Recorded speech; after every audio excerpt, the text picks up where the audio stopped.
On November the 24th, 1965, General Joseph Mobutu, the commander of the Congolese army, staged a bloodless coup, seizing control of the Congo for the second time.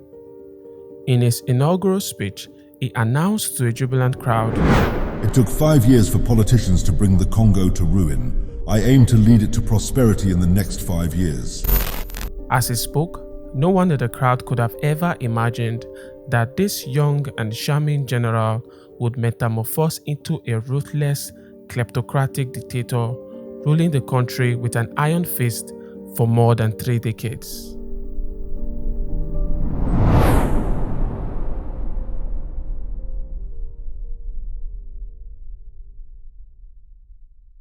Mobutu was born on the 14th of October 1930 in the town of Lisala in the Belgian Congo. His mother was a hotel maid while his father served as a cook for a Belgian judge. Unfortunately, he passed away when Mobutu was only 8 years old. After completing his early education in Leopoldville, the country's capital, Mobutu moved to Coquilhatville to live with his uncle.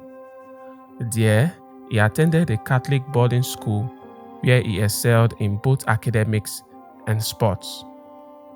However, he also gained a reputation for being quite rebellious.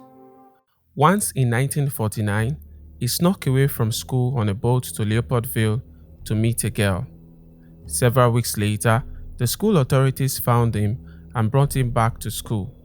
As punishment, he was conscripted into the Colonial army where he served for 7 years. While serving in the army, Mobutu learned the art of discipline. He found a father figure and mentor in Sergeant Louis Bobozo, his drill instructor from 1953 to 1954. Being exceptionally intelligent, he continued studying, borrowing newspapers and books from Belgian soldiers in the army. He took a particular liking for the works of the English and the French prime ministers Winston Churchill and Charles de Gaulle, along with the profound insight of the Italian Renaissance philosopher Niccolò Machiavelli. Soon, he rose from a clerk to a sergeant major, which was the highest rank open to Africans at the time. In 1956, Mobutu left the army for a full-time career in journalism. Eager to elevate his career, he attended the World's Fair in Brussels, Belgium to cover the event and receive training. But while there, he would meet the Congolese nationalist and future Prime Minister Patrice Emery Lumumba.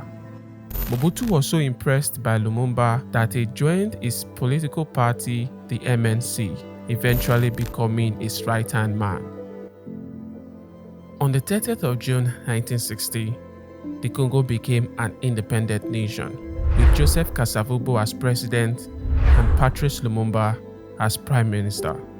However, a few days after the independence ceremony, the country was thrown into turmoil as soldiers from the Congolese army, the First Republic, revolted against their white officers. This event officially marked the beginning of the Congo crisis, spanning from 1960 to 1965.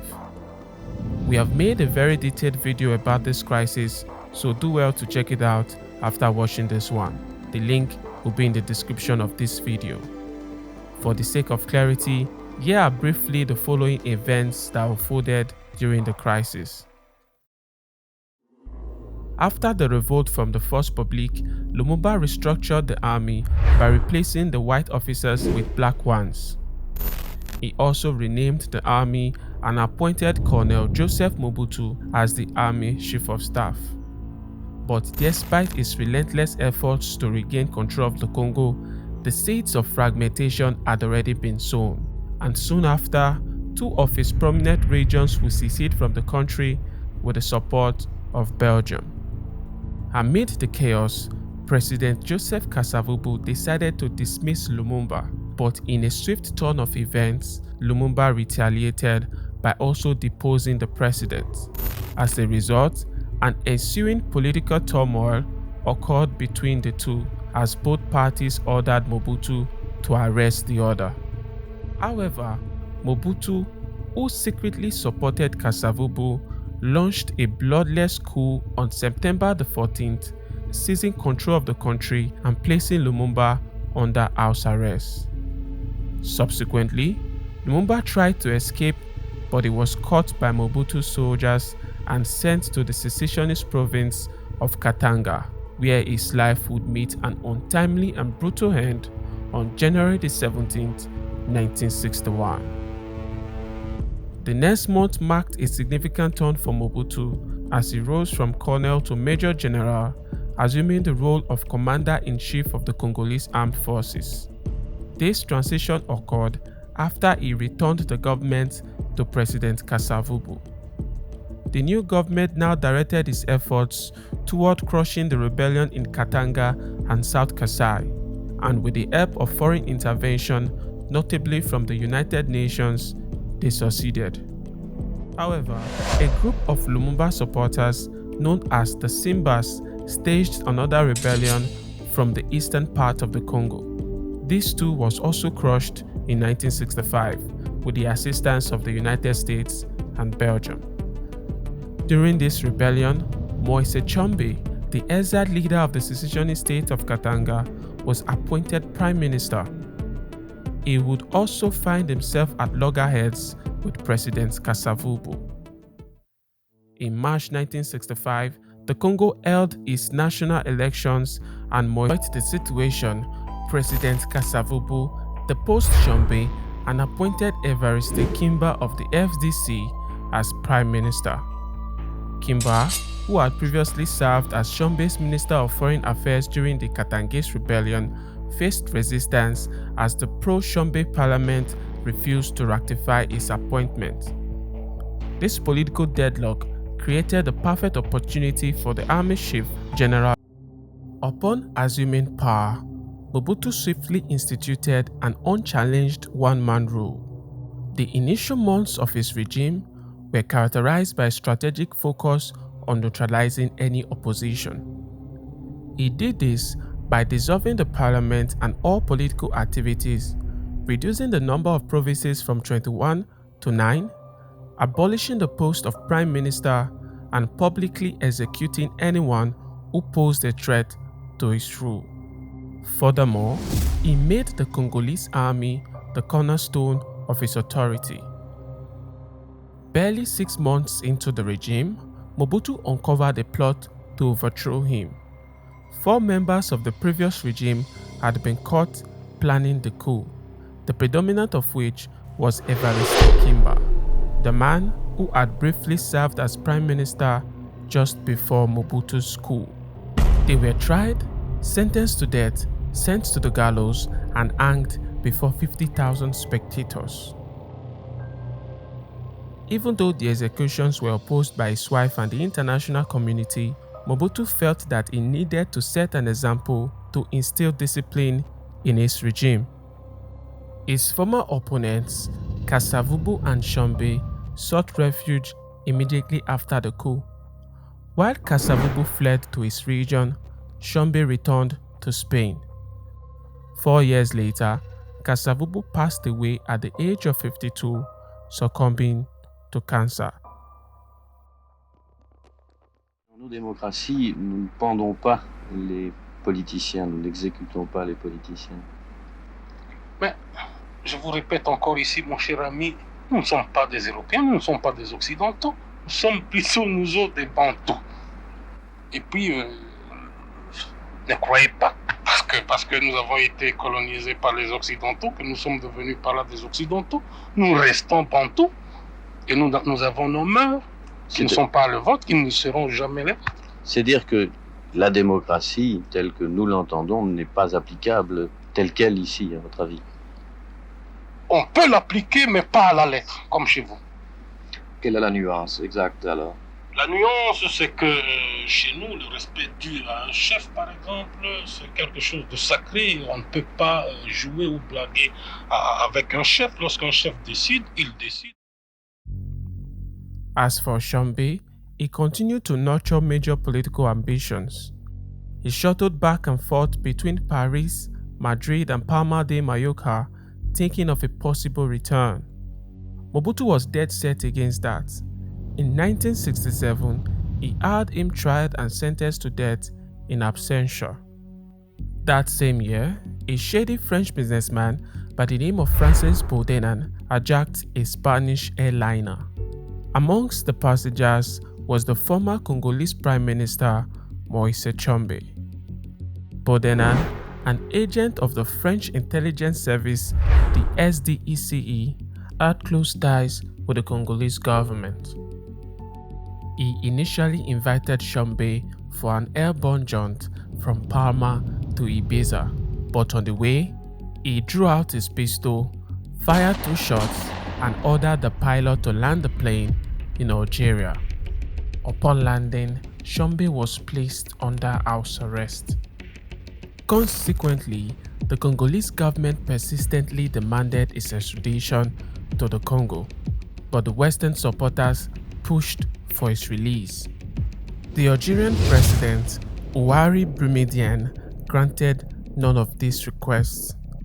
Initially, he hoped to extradite Tshombe by urging the Congo to sever diplomatic ties with Israel, but French President Charles de Gaulle advised against this exchange, fearing it would likely lead to another murder similar to that of Patrice Lumumba. 2 years later, Tshombe would meet his end in Algeria, succumbing to a heart attack at the age of 48. Many Congolese still believed that he might have been murdered.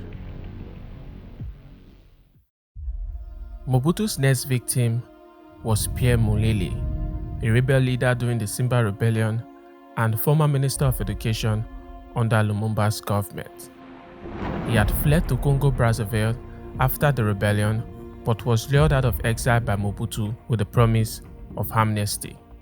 Upon entering the Congo in 1968, he was received by the Congolese Minister of Foreign Affairs, Justin Bomboko. But soon, Mobutu's soldiers took hold of him. They took him to the army base where he was tortured and gruesomely murdered. His body was then cut to pieces and thrown into the Congo River. Other leaders of the Simba Rebellion, such as Christophe Benye, Gaston Tumelo, and Nicolas Solenga, fled the Congo, except for Laurent Desire Kabila, who continued to foment rebellion in the Fizi-Baraka mountain range of South Kivu. However, by late 1968, the entire Congo came under the control of General Mobutu.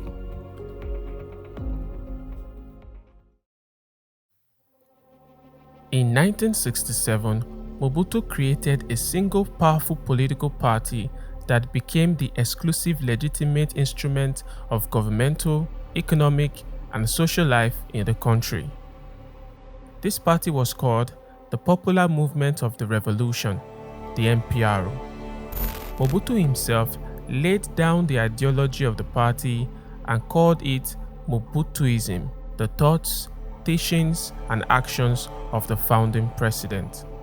Soon, the MPRO reached astronomical heights, becoming the supreme institution in the Congo, so much so that the line between the party and the state was often obscured. At the top, the president and his cabinet, the extremely powerful Bureau du Président. Beneath was the MPRO's Congress and Political Bureau, followed by a legislative, executive, and judicial council. However, the creation of the MPRO did not sit well with the Congolese academic circles, who had initially welcomed Mobutu's coup. Soon, clashes escalated between university students and the new regime, leading to the deaths and the arrests of hundreds of Congolese. By the time the 60s came to an end, Mobutu had won the struggle for the Congolese throne. In the first 5 years of his regime, he had systematically eliminated all potential threats. But in the years that followed, his level of brutality was reduced to a certain extent as he became a master manipulator, charming his enemies into becoming allies. Even Lumumba, 5 years after his death, had to be neutralized because his supporters were still far too numerous. During a national holiday celebration, Mobutu publicly hailed the former prime minister as a national hero. As a lasting tribute, He renamed a significant road in Leopoldville after Lumumba, and today a towering statue of the Prime Minister graces that very spot. By doing this, Mobutu strategically aligned himself with the man he had played a role in assassinating, effectively quelling any lingering doubts or questions surrounding Lumumba's murder. Pour perpétuer l'exploitation de l'homme noir par l'homme blanc, les colonisateurs se mirent à liquider systématiquement les traditions africaines, les langues africaines, la culture africaine. Bref, à abrutir complètement le noir, de façon à ce qu'il ne parle, ne pense, ne mange, ne s'habille, ne rit et ne respire que suivant le mode du blanc. Mobutu became president in 1970, and the Congo entered the Second Republic the following year. Following this, the Congolese leader launched a vibrant campaign to promote a pro-African culture in the Congo, dubbing it Atrocity. His first move was renaming the country from the Democratic Republic of the Congo to the Republic of Zaire. Cities and towns with colonial names also underwent a transformation. Leopoldville, Elizabethville, and Stalinville became Kinshasa, Lubumbashi, and Kisangani, respectively, while the province of Katanga became the province of Shaba. Even the mighty Congo River was rebranded as the River Zaire. Mobutu also mandated that all citizens adopt African names, asserting that this shift would foster a deeper connection to the African heritage, especially after several years of colonial rule. As a result, priests were warned never to christen any name of European descent to the Congolese during baptism, or else they face 5 years imprisonment. Setting the example, Mobutu changed his own name from Joseph Desire Mobutu to Mobutu Sese Seko Kukumbendu Wazabanga, which means the all-powerful warrior who, because of his endurance and inflexible will to win, will go from conquest to conquest, leaving fire in his wake. Furthermore, the Congolese leader outlawed Western attire, replacing suits and neckties with the newly imported abacus, a style he championed himself. He made a bold statement by donning his trademark accessories in public appearances, a distinctive leopard skin hat and a carved ebony walking stick, the traditional symbols of leadership. However, the prohibition of Christian names sparked opposition from the church, notably from the Archbishop of Kinshasa, a man by the name of Cardinal Joseph Mulala. This infuriated Mobutu, and he immediately sent Mulala into exile, seized his residence, and forbade the Christians from praying for their archbishop. At the same time, he placed all Catholic and mission schools under state control and threatened to close down any church that resisted this move. The teaching of religion was also forbidden in schools in favor of Mobutuism. As a result, the church would become one of Mobutu's boisterous critics throughout his regime. After a disastrous First Republic, Mobutu began a campaign to reposition the Congo on the global stage. He initiated the nationalization of vital mining industries, redirecting their profits straight into the national treasury. Against the backdrop of the Vietnam War, which began in 1955, the international price of copper skyrocketed, ushering in unprecedented prosperity for the Congolese economy. Mobutu followed this up in 1973 by launching an economic policy called Zairianization. Under this policy, small and medium-sized businesses, plantations, and trading companies still in the hands of foreigners were to be expropriated and given to the government.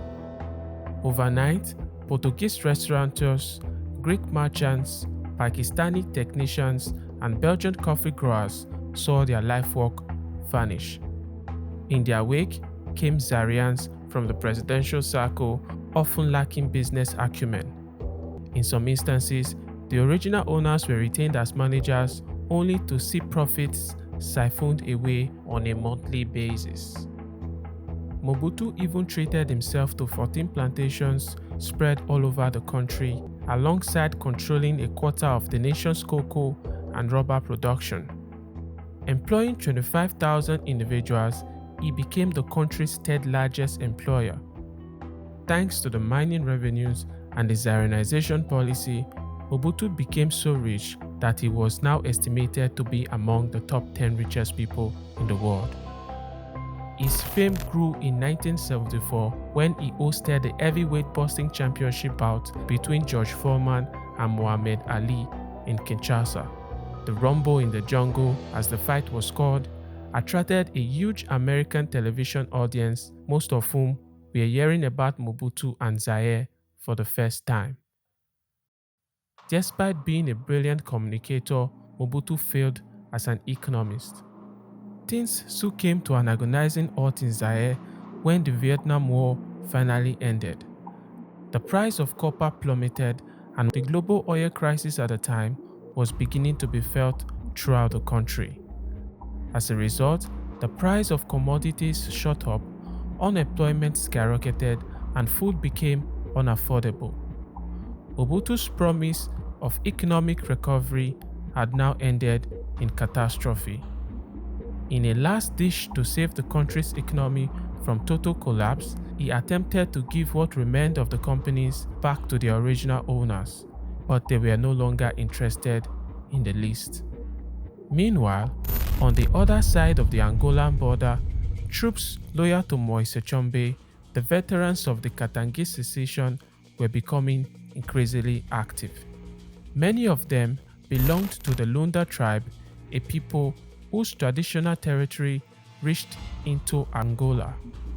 They had been driven into exile in Angola by Mobutu after the end of the Simba rebellion. Now, along with their sons and recruits, they were out seeking revenge.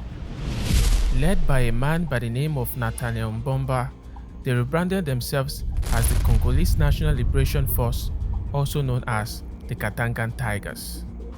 Backed by Angola's ruling MPLA, who also wanted Mobutu ousted for supporting anti-MPLA rebels in the country, they invaded Zaire on two separate occasions. The first was in 1977. On the 8th of March 1977, the Katangan Tigers began the invasion of Zaire from the region of Shaba. After experiencing some initial successes, Mobutu crushed the rebellion 8 days later with the help of France, who airlifted about 1,500 Moroccan paratroopers into the country. However, the rebels attacked again in large numbers in 1978. They crossed the border and succeeded in seizing a large part of western Shaba. Nonetheless, Mobutu's allies, France, Belgium, and the United States, intervened after the rebels allegedly murdered 30 foreigners. And yet again, Mobutu had succeeded in driving the rebels back into Angola. The two Shaba invasions were short-lived, but the lessons they taught were of great importance. The first was that Mobutu's army was practically worthless and that he had survived by a dint of foreign support. The United States in particular had been a faithful ally of Mobutu since 1960. They saw in him an enigmatic leader who could fight the spread of communism in the Congo and Central Africa at large. As Mobutu continued to enrich himself, the Zairian economy continued to decline. Year after year, the GNP dropped by a few percentage points, while an annual inflation rate of 60% became the norm. By the end of 1977, Zaire's foreign debt totaled $887 million, and the country was now on the verge of total collapse. Consequently, Mobutu appealed to the International Monetary Fund, the IMF, for emergency loans. Although he got them, he had to agree to cut public spending, raise tax revenues, enhance infrastructure, and above all, devaluate the currency. In late 1976, There were 59,005 Zaire notes in circulation. By late 1979, the number surged to 363,000, a six-fold increase. The Zairian currency was devalued no less than 6 times. It was worth $2 in 1975 and only 3 cents in 1983. The result was massive inflation. By the time the 1990s came, Zaire's total national debt had risen to an insane amount of $10 billion. Mobutu's extravagant spending only exacerbated the situation. He continued to line his pockets and those of his allies with funds from the national treasury. During his reign, conservative estimates suggest that he diverted over $200 million for personal gain, accumulating a fortune estimated at $5 billion by 1984. His properties included a dozen castles in Brussels, a lavish 8,000 square foot apartment in Paris, an estate in the Portuguese Algarves, hotels in Western and Southern Africa, a luxury yacht, and a fleet of Mercedes-Benz vehicles. But none of this came close to the luxurious palace he erected in the middle of a jungle in his native region of Gbadolit. A crowning jewel of Mobutu's opulence, the 150,000 square foot palace was clothed with 7 meters high mahogany doors, Venetian mirrors, and empire furniture.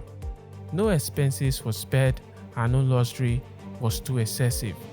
There were jacuzzis, massage rooms, a swimming pool, a beauty parlor, to name a few. Mobutu's lavish lifestyle catapulted him to global notoriety, cementing his reputation as one of the foremost examples of a nepotistic and kleptocratic dictator. In this regard, on November 1, 1980, a group of 13 members of the parliament, led by a man by the name of Etienne Tshisekedi, sent a 52-page open letter to the Zairian president calling for political change. Tshisekedi himself had worked for years under the dictatorship of Mobutu, occupying several ministerial and ambassadorial posts. He was also among those who wrote the Congolese Constitution of 1967. The following is an excerpt from the letter. For 15 years, we have obeyed you. Look at all the things we've done during that time, just to please you. Sing, dance, and perform political drama. We have been through every form of humiliation, all sorts of insults, unlike anything even pressed upon us by our colonizers. And we did all that so that you would lack for nothing as you set about achieving, even if only half, of the social model you presented to us. Did you succeed in that? Unfortunately, no. After 15 years of government, which you have carried out without any distribution of power, we are now faced with 2 divided camps.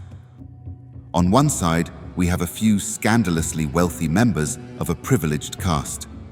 On the other, we have the masses of people who live in the darkest misery and can depend at most only on international charity to survive after a fashion. And if that charity happens to reach Zaire, these same wealthy few make arrangements to claim it to the disadvantage of the needy masses.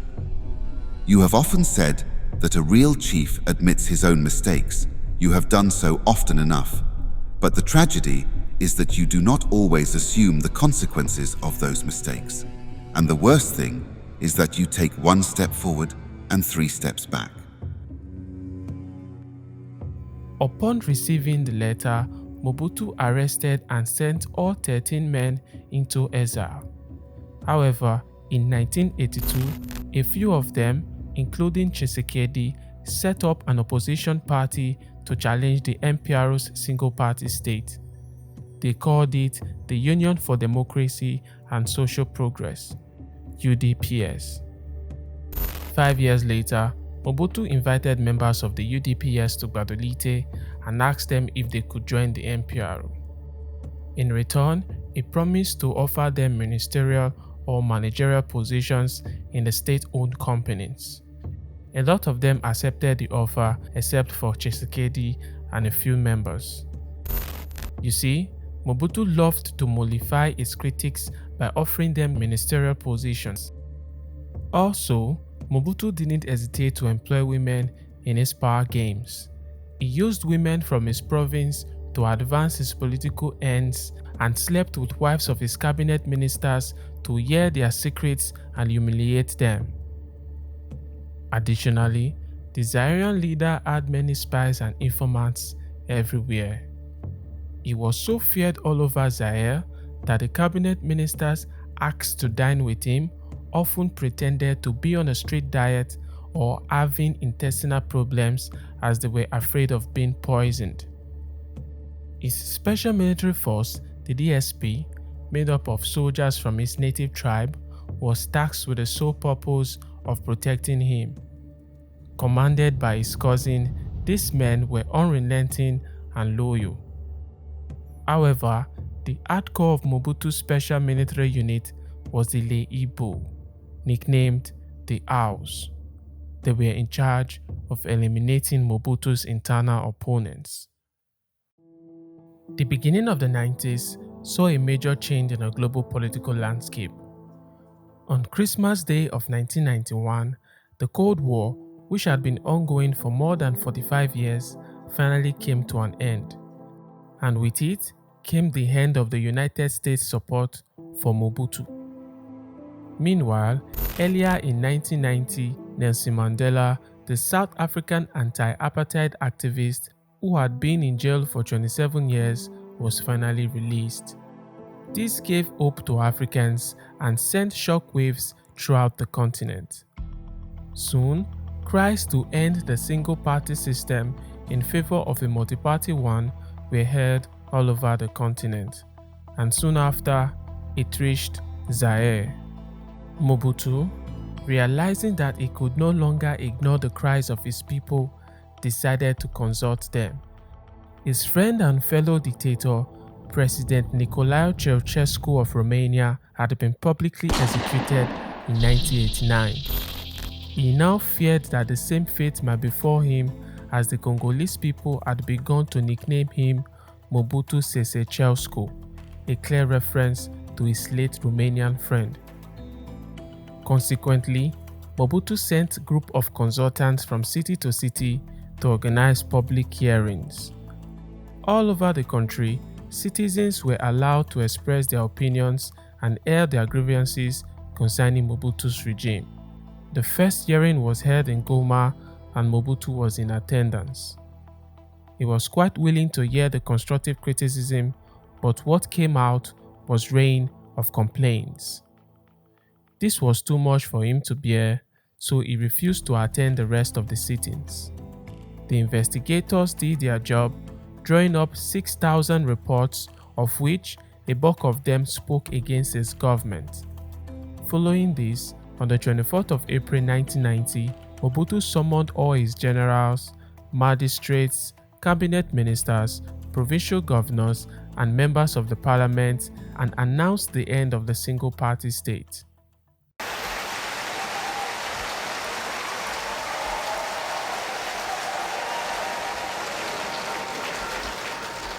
Je vous annonce que je prends ce jour congé du mouvement populaire de la Révolution pour lui permettre de se choisir un nouveau chef devant conduire.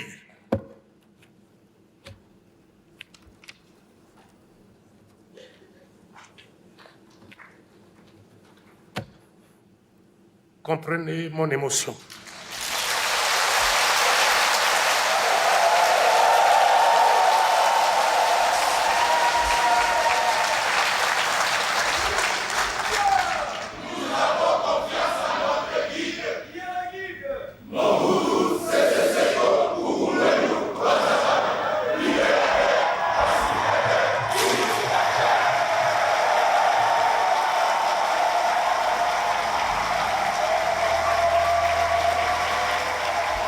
From now on, 3 political parties will be allowed, provisions will be made for a transitional government, more freedom of the press, and free elections, which was scheduled to be conducted within a year. As the people watched in amazement, they began to ponder, was this how the Second Republic would come to a definitive end? Just a simple speech diluted with crocodile tears, without any fighting or revolution? Following this, thousands of Zairians took to the streets, chanting, singing and waving tree branches, applauding the president's decision.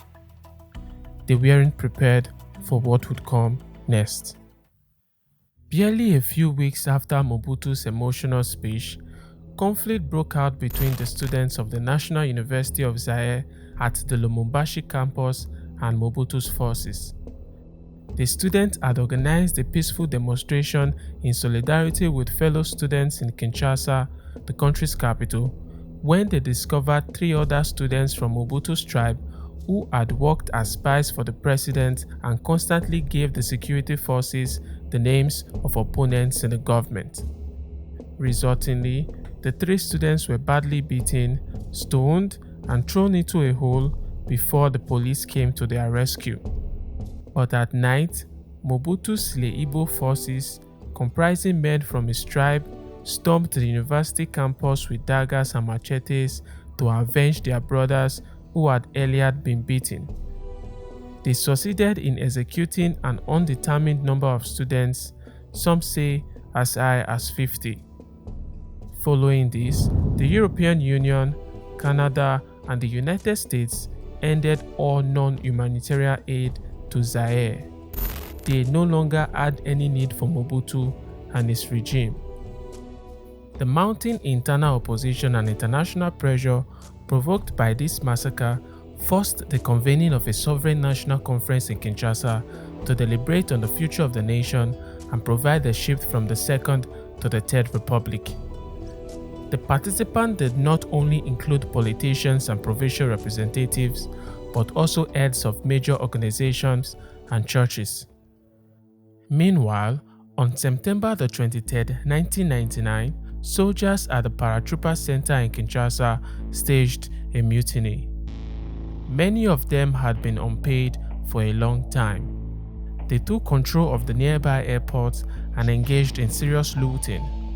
Stores, shops, gas stations, public buildings, and even some private homes were plundered. Soon, ordinary civilians joined in on the pillage. The upheaval spread to other cities and went on for days. In the end, some 30 to 40% of all urban businesses in Zaire were destroyed, and about 117 persons lost their lives. This event will later be known as the First Plundering. All this while, Mobutu did not react. This made many to suspect that he had provoked the mutiny himself to discredit the opposition. By January 1992, it had become clear to all that real efforts would have to be made to achieve a change in the government because Mobutu was not ready to go out without a fight. The president had now suspended the national conference, blocking all attempts to remove him from power. This suspension triggered a new wave of opposition, causing an eruption of numerous strike actions that completely paralyzed the already struggling economy. Following this, on the 16th of February 1992, about 1 million Zairean Christians marched through the streets of Kinshasa, demanding the resumption of the Sovereign National Conference. Simultaneously, similar demonstrations were held in major cities throughout Zaire. However, this march of hope would end in a bloodbath as Mobutu's security forces fired at the protesters in Kinshasa, leading to the deaths of about 35 civilians. Afraid of being completely excommunicated by the international community, Mobutu allowed the National Conference to reconvene in April and withdrew more to his palace in Badolit. The conference appointed Etienne Tshisekedi as Prime Minister of a newly formed transitional government and expected rapid changes to occur, but change did not occur without a struggle. Tshisekedi's new government excelled neither in vision nor strategy. The Prime Minister made no attempt to gain control over the most essential instrument of Mobutu's regime, the army. He was charismatic as long as he remained in opposition, but as soon as he came to power, he became capricious and unpredictable. For him, becoming prime minister seemed more important than providing leadership in Zaire. The period of transition to the Third Republic was a true ordeal for many Zairians. Inflation had risen from 64% annually in 1975 to 1989 to an average of 3,600% between 1990 and 1995. Consequently, soldiers who saw their monthly pay dwindling felt betrayed and decided to collect their wages for themselves. From the 28th to the 30th of January 1993, they went on another rampage. This time, the mutiny was orchestrated by Mobutu's elite troops, the DSP. More devastating than the previous plundering, the soldiers quickly helped themselves to public and private property, leading to the deaths of thousands of Congolese. Blaming the events of the second plundering on Tshisekedi, Mobutu decided to dismiss him and set up his own government with a new parliament, constitution, and prime minister. This resulted in a political debacle between Mobutu and the transitional government. However, a compromise was finally reached after the United Nations and the Organization of African Unity sent emissaries to Kinshasa. A super parliament with 700 members comprising two parallel bodies, the one approved by the Sovereign National Conference and the other imposed by Mobutu, would be formed. In 1994, the prime ministership went to Leon Kengo Wandongo. It was now his job to lead the country towards the election, which was originally projected for 1995 but postponed until 1997.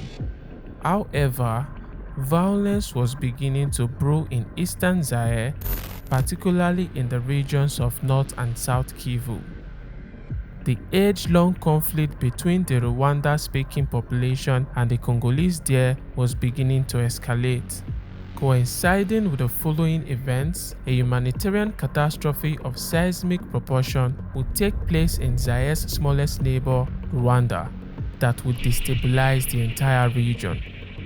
This catastrophe was the Rwanda genocide, a foreign event that would have a lasting impact on the history of the Congo like no other, and in turn, play a pivotal role in the downfall of one of Africa's ruthless dictators, Mobutu Sese Seko.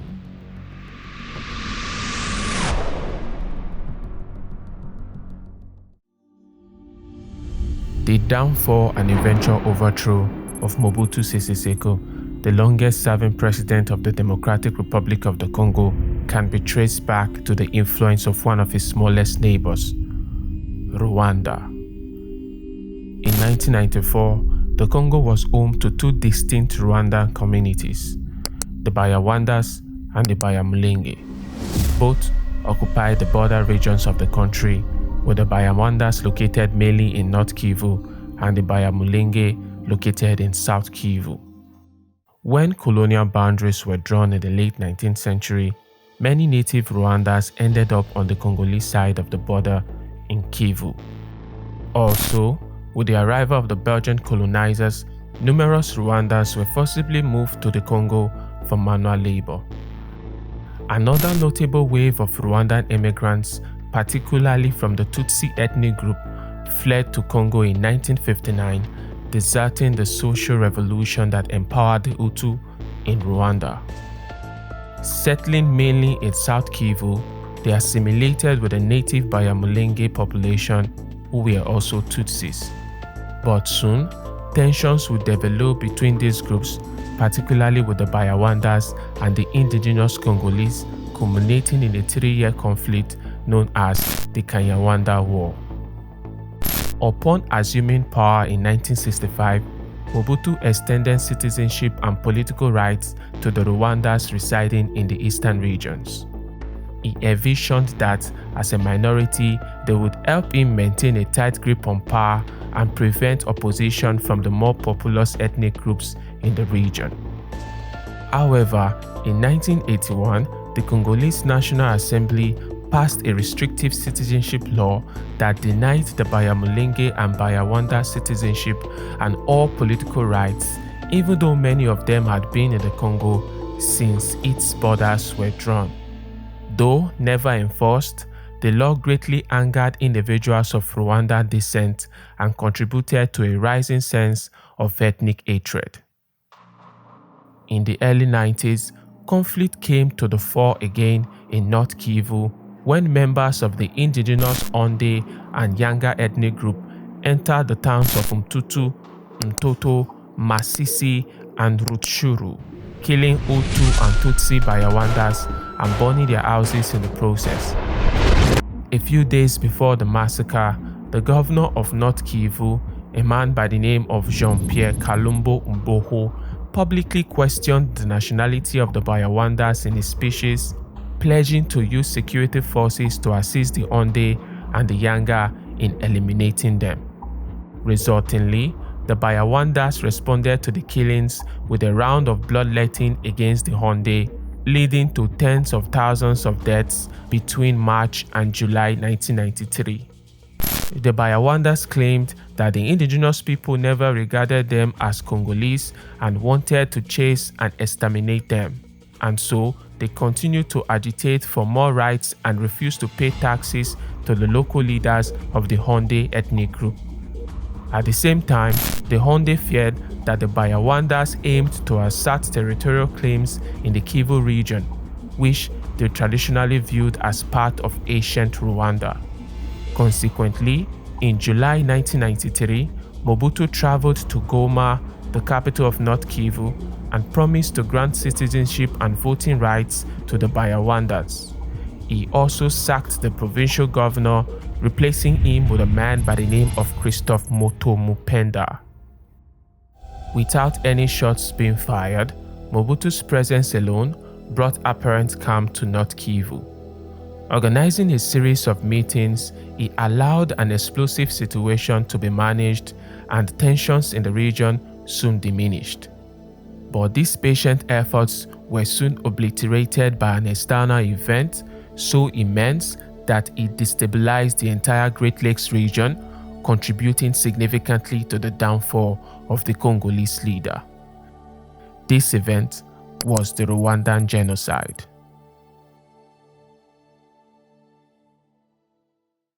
A calamity of such epic proportions, so massive in size and scope, the truth of it is far beyond journalism's reach. 1.5 million Rwandans, nearly 20% of the country's entire population, trying desperately to survive one more day in this relentlessly inhospitable corner of Zaire. Only a few months after pacification, North Kivu was flooded with over 700,000 Rwanda Hutu refugees who were fleeing the civil war in their country. The level of detail regarding the crisis in Rwanda at the time warrants a video of its own. But to give a bit of context, let's briefly examine what actually happened in Rwanda. Rwanda became an independent nation in 1962, and during its first democratic elections, the centuries-old ruling class, the Tutsis, a cattle-breeding minority, lost power to the far more numerous Hutu, a traditional farming people. The new Hutu regime had displayed great intolerance to the Tutsis, and as a result, many of them fled to neighboring countries like Burundi, Uganda, and the Congo. In exile, they formed the Rwandan Patriotic Front, the RPF, and began to plan an invasion of Rwanda and the overthrow of the Hutu regime. Starting in October 1990, the RPF, led by a man by the name of Fred Kisa-Rwigema, began to cross the Rwandan border, initiating a full-blown civil war in Rwanda. Unfortunately, on the second day of the invasion, Rwigema was shot dead under unclear circumstances. The death of their leader threw the RPF into confusion, and by the end of the month, they were pushed back into the far northeast corner of the country. The next leader of the RPF was Paul Kagame. He took command of about 2,000 troops and began another invasion in 1991. For the next year, they waged a hit-and-run guerrilla war, capturing some border areas but not making significant gains against the Rwandan army, who had assistance from the French and the Congolese troops. Subsequently, a ceasefire between the two parties was announced in 1992 following the formation of a multi-party coalition government in Kigali, Rwanda. This made provisions for negotiations and peace talks which took place in Arusha, Tanzania. The resulting agreement, called the Arusha Accords, was signed in August 1993. To the onlookers, it looked like peace would finally be restored in Rwanda after a war that had claimed the lives of an estimated 20,000 people between 1990 and 1994. However, internally, these attacks had created so much hatred among the Hutu population toward the Tutsis. On the 6th of April 1994, a plane carrying Rwanda's Hutu president Yovena Habyarimana and the president of Burundi was shot down in Kigali under unclear circumstances, resulting in the deaths of all passengers on board. Consequently, a military committee led by Colonel Theoneste Bagosora took immediate control of the country. Accusing the RPF of orchestrating the attack, they began a massive campaign to eliminate the entire Tutsi population and the moderate Hutus from Rwanda, thus beginning the Rwandan genocide. For approximately 100 days, an estimated 800,000 Tutsis and moderate Hutus were killed.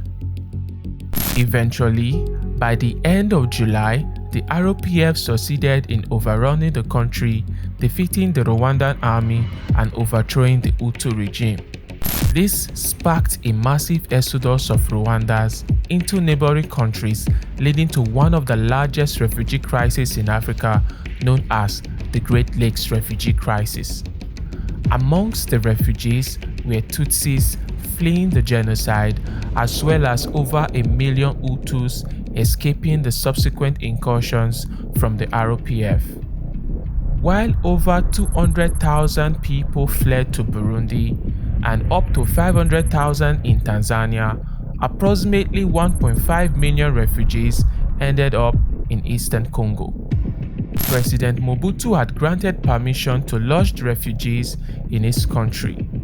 Most of them arrived in North Kivu, in and around the city of Goma, and to a lesser extent at Bukavu in South Kivu. Their arrival completely upset the demographic situation in the country.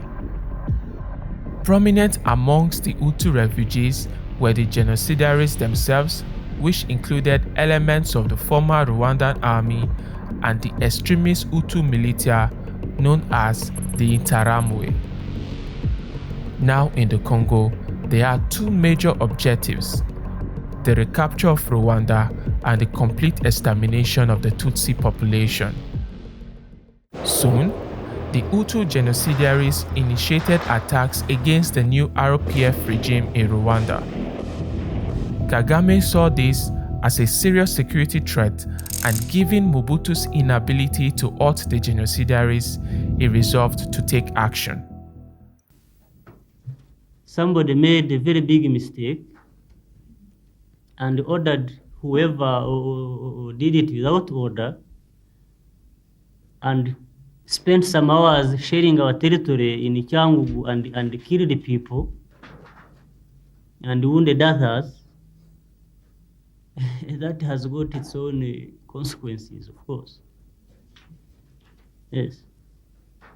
I cannot be specific about or detailed in the kind of response that is going to be, but certainly, logically, that means if you slap me in the face, before I hit back, I've got to fight. I may not hit in the face, I may hit somewhere else, so I have to think and see where I'm going to hit. There's no question about it. Yes. Contrary to North Kivu, South Kivu had remained relatively quiet. However, the influx of over 500,000 Rwandans in mid-1994 would undeniably destabilize the region.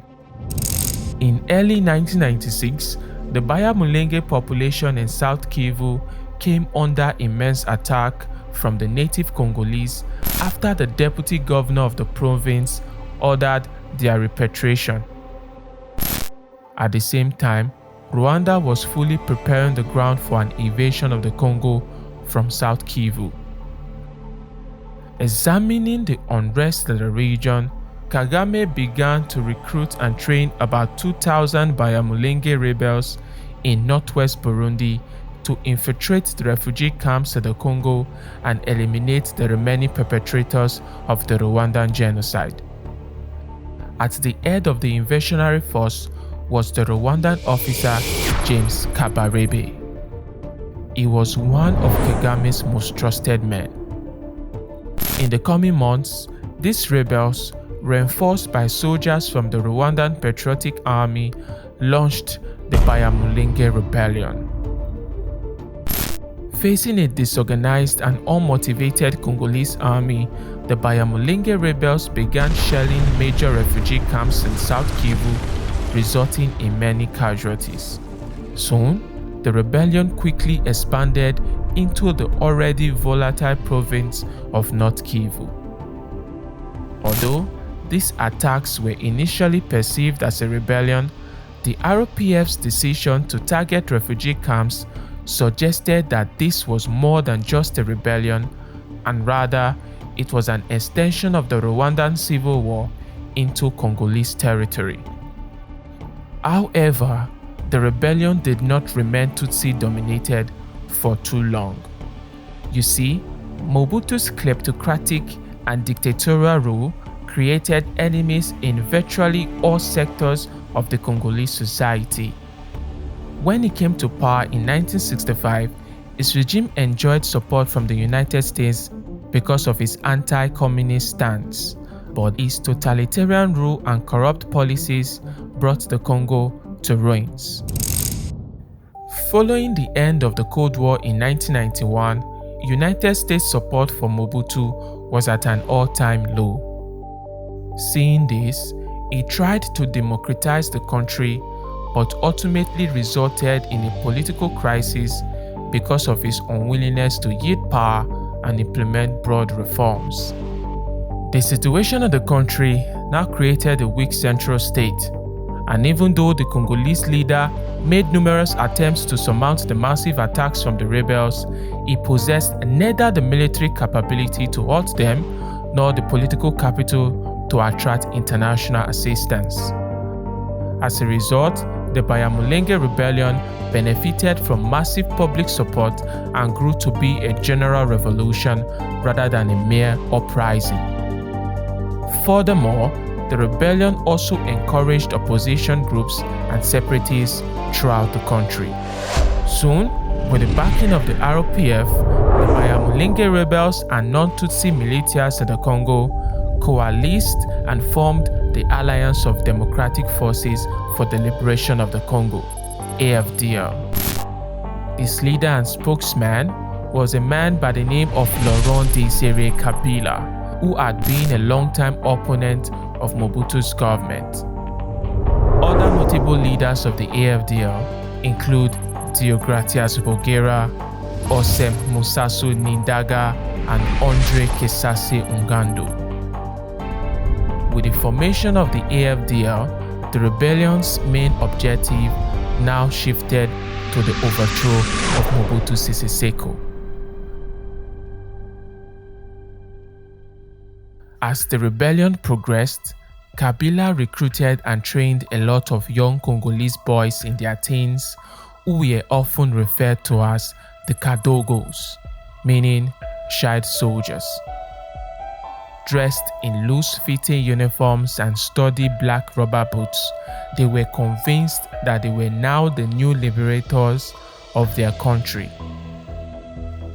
On the 20th of October 1996, the AFDL captured the city of Uvira in the province of South Kivu. 2 days later, they seized control of Bukavu, the capital city of the province. Archbishop Christophe Muzerinwa, the revered Archbishop of Bukavu, was one of the prominent figures killed during the incursions of the city. Known for his vocal opposition to the Rwandan invasion and his unwavering support for human rights, his death was a significant loss. In November, the cities of Goma, Masisi, and Butembo fell to the rebels following the brutal massacres of tens of thousands of Hutu refugees in their camps. In most cases, the massacres were committed by the ROPF and their Bayamulenge allies, but much less by the AFDL. Kabila was majorly concerned with the overthrow of Mobutu and had no particular interest in the extermination of the Rwandan refugees, particularly the unarmed ones. Meanwhile, the town of Kasindi saw the prominent entry of the Ugandan army into the conflict. The Ugandan president, Yoweri Museveni, had been a close ally of Kagame and supported the ROPF's invasion of the Congo from the very beginning. They took the city of Kasindi, opening the way to the town of Beni. In December, the AFDL captured the city of Bunia, and by the end of 1996, they had complete control of the two Kivus. On the 6th of January 1997, Andre Kesase Ngando, one of the leaders of the AFDL, was murdered under mysterious circumstances. Many claimed that he was targeted by the ROPF due to its outspoken views regarding the strong Rwandan presence within the AFDL, while others alleged that he was killed by Kabila because he opposed him. The following month saw the entry of Angola into the conflict. The MPLA government in Angola had become wary of Mobutu's support of UNITA, a well-known rebel group in the country, and as a result, they decided to take the necessary action by joining the AFDL.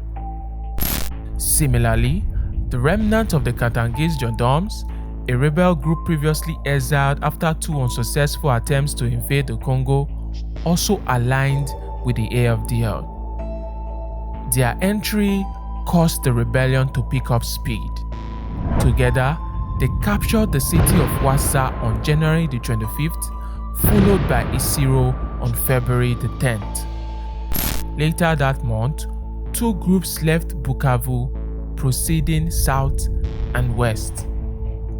Consequently, the city of Kindu, the capital of the Maniema province, fell on the 3rd of March, followed by Kalamian and Kamina in the south. The next to fall was Kisangani, the capital of the Oriental province. With assistance from the Katangese gendarmes, who arrived from Isiro and joined forces with the troops advancing from Goma, the city was captured on the 15th of March. In April, significant cities such as Bunjimayi, Kananga, and Lubumbashi fell to the rebels. That same month, the Angolan army crossed the border and seized control of Shikapa before advancing to capture the town of Kikwit. By so doing, they positioned themselves as the closest rebel force to the Congolese capital of Kinshasa. In retrospect, the Congolese army was now a mirror of its former self. When confronted by the rapidly advancing rebel troops, they resorted in firing all their ammunition before hastily shedding their uniforms and fleeing the scene. In the face of repeated losses, Mobutu appointed General Donatien Mahile Bukongo as the defense minister and chief of army staff. The general tried to reconstruct the army by improving equipment, discipline, and morale, but these efforts proved futile as the AFDL was swiftly closing in on the Congolese capital. Mobutu also made use of foreign soldiers and mercenaries alongside the UNITA rebels from Angola. However, most of the foreign troops pulled out after the fall of Bunia. The chief is the chief. He is the eagle who flies high and cannot be touched by the spit of the toad. During the AFDL offensive, Mobutu spent the majority of his time in Europe undergoing treatment for prostate cancer. Upon returning to Kinshasa, he appeared as a gravely ill man, barely able to walk. Nonetheless, he was greeted by an enormous crowd of cheering compatriots. Mr. Kabila, what is your opinion about the optimism of the UN and others over the ceasefire and everything else? What is your next objective? It is Kinshasa, everybody knows it. And how long is that going to take? What is stopping you? 3 weeks' time. Subsequently, on the 4th of May 1997, the United States, in collaboration with the South African President Nelson Mandela, attempted to broker peace between the two warring parties by bringing Mobutu and Kabila together. The two men met aboard a South African naval ship stationed at the port of Point Noir in Congo-Brazzaville. By the end of the meeting, it became evident that the disparities between Mobutu and Kabila were irreconcilable. Kabila showed no inclination towards any resolution other than Mobutu's departure from the Congo, while the Congolese leader insisted on relinquishing power solely through elections. Nevertheless, it was agreed that a new meeting would take place in 10 days. However, on the 13th of May, the day before the scheduled meeting, Kabila made it clear that he had no interest in a negotiated settlement and insisted that power be directly transferred to the AFDL. As a result, he failed to show up for the meeting. Meanwhile, on that very day, the AFDL took the city of Bandaka, the capital of the Equatorial Province, and prepared the final assault on Kinshasa. Previously, the Angolan troops had captured the town of Kengen, located approximately 100 kilometers east of Kinshasa, where they encountered elements of the UNITA rebels. They were now planning to link up with troops from the AFDL advancing from Bandaka for their final assault on Kinshasa. The Congolese capital was about to fall. Subsequently, in the early hours of Friday the 16th of May, Mobutu fled Kinshasa, arriving at his palace in Gbadolit. The Congolese capital now faced the looming threat of complete anarchy. The next 24 hours would prove decisive. In Kinshasa, a city of millions, what everyone feared was a potential descent into chaos. As a result, the Congolese Minister of Defense, General Mahile, reached out to the AFDL in an attempt to broker peace. Later that evening, he arrived at Kamchachi, where Mobutu's last supporters had entrenched themselves. Amongst them was the president's son, Colonel Kongolu Mobutu. When the general tried to convince them to forgo all the plundering and surrender to the AFDL, they saw him as a turncoat officer and shot him dead. Afterward, Kongolu reportedly scoured Kinshasa for those he believed had betrayed his father and had them killed, before changing into civilian clothes and fleeing to Brazzaville. Meanwhile, in Gbadolit, Mobutu did not have the time to catch his breath, as he was soon forced to flee to Togo after troops from the AFDL had threatened to take over the region's airport. Subsequently, on the 17th of May 1997, the AFDL officially entered the capital and held all key positions in the city. Mobutu Sese Seko, the longest-serving Congolese leader, had just been overthrown. Soon, Kabila held a press conference and pronounced himself as the new leader, marking the end of the First Congo War. By the end of the war, more than 200,000 Hutu refugees, along with tens of thousands of Congolese civilians, had lost their lives. As for Mobutu, he later left Togo for Morocco, where he went into permanent exile. 4 months later, on the 7th of September 1997, surrounded by a few friends and family members, he breathed his last. His son, Kongolo Mobutu, would also die a year later from AIDS. Kabila inherited a staggering national debt of $9.6 billion along with a multitude of skeptics. His fragile alliance with those instrumental in his rise to power would profoundly influence the course of the Congo's history in the years ahead. I'm very happy. Very happy to succeed. No, I don't know. They were not. According to the report given to me by the generals, everybody was ready to receive orders from me. That is good. The jury is still out on Kabila, but he has potential. We should give him a chance.